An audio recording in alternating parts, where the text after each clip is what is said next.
তরমুজ দেখাবো, তরমুজ কোনটা সাদা এবং কোনটা লাল হয়। প্রথমে যে এই যে চিহ্নটা দেখতে পারতেছেন, এই যে বড় চিহ্ন যেটা ফুলের অংশের কাছে থাকে, এটা যদি বড় থাকে তাহলে বুঝবেন যেটা তরমুজ সাদা হবে।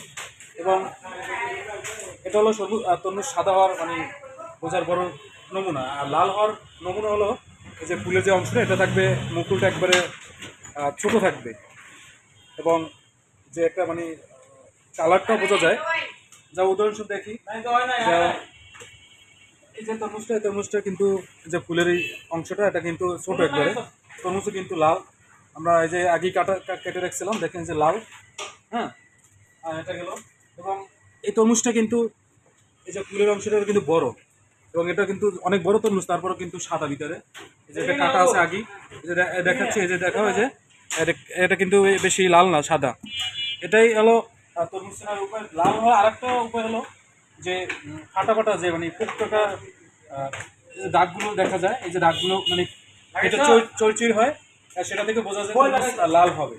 এটাই ছিল মানে মূল ভিডিওর মূল উদ্দেশ্য বা বলার কারণ, তরমুজ মানে লাল এবং সাদা কিভাবে বুঝবেন।